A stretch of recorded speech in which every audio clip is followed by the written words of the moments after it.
Good day, pupils. On cultural and creative art, we're talking about tools and materials for jewelry making. Tools and materials for jewelry making. Okay, so we're going to talk about the tools first for making beading or for jewelry making.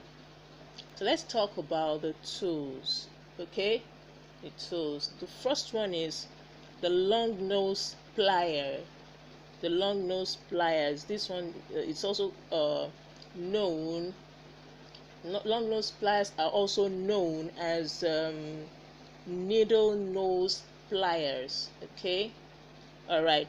Then we use them for gripping. We use them for bending. We also use them for cutting small gauge wires. Okay, long nose pliers or needle nose pliers. The next one is the round nose plier. Now these are used to create loops and pieces of wires. Okay, the round nose pliers are used to create loops and pieces of wires. The next one is the side cutters. Okay, side cutter pliers.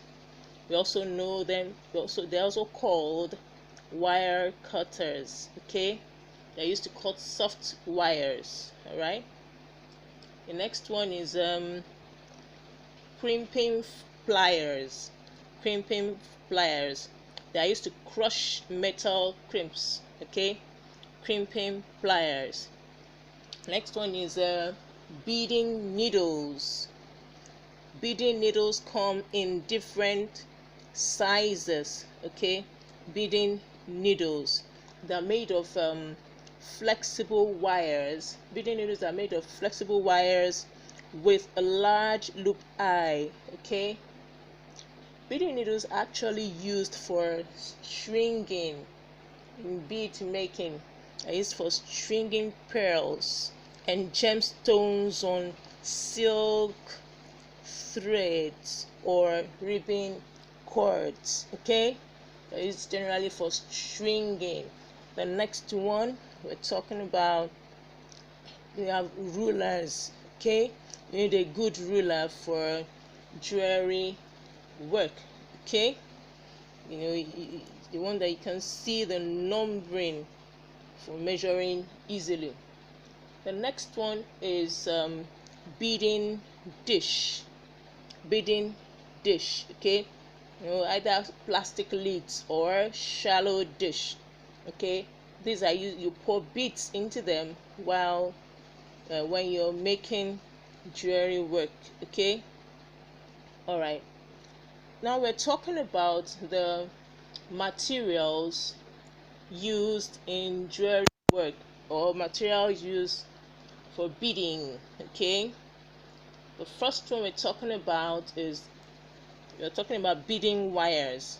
Okay, beading wires are used for bead stringing.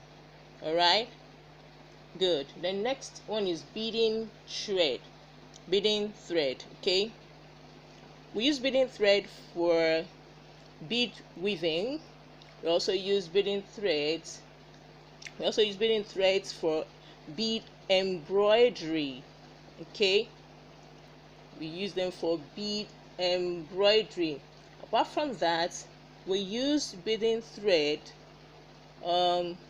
We use it with tassels and fringes. Okay, that's when with tassels and fringing. All right. Okay, a fringe. Sorry. Now, the next one we're talking about are crimping beads. Crimping beads. Okay, crimping beads are small. They are soft metal beads that are used in place of knots. Okay, to secure beads onto stringing. Okay, all right. So you use crimping beads in place.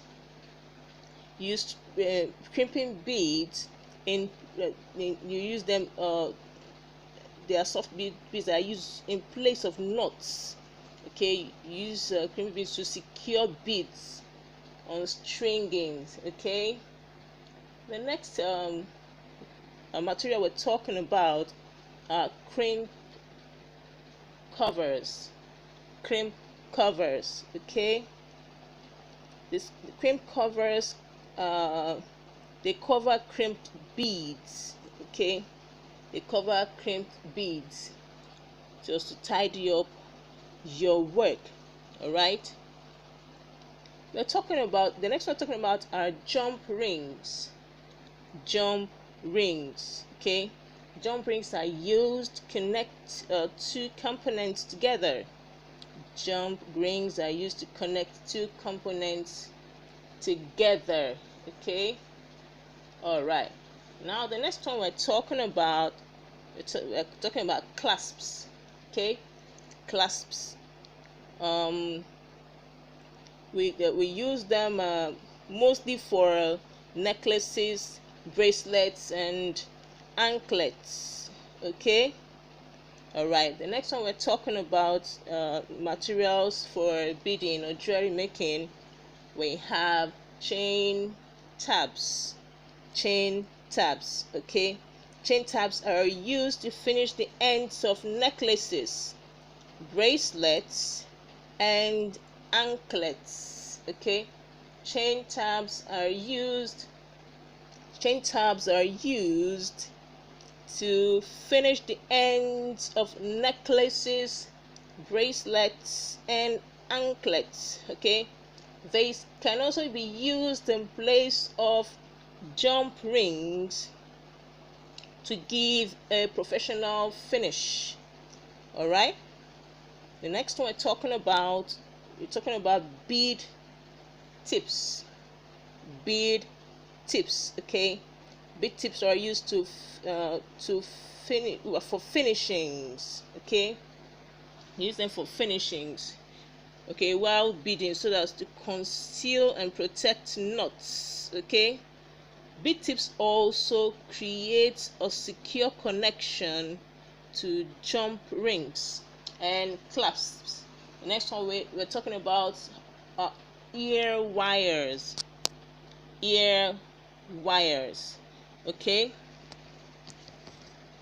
ear wires are also materials that we use in jewelry making. Those are the ones you use for your earrings. You attach beads on them. The next one is we're talking about head pins. Head pins. We use head pins to create dangles. Okay, we use head pins to create dangles, like in earrings and necklaces. All right, thank you very much for listening. We'll meet in the next class. All right, bye.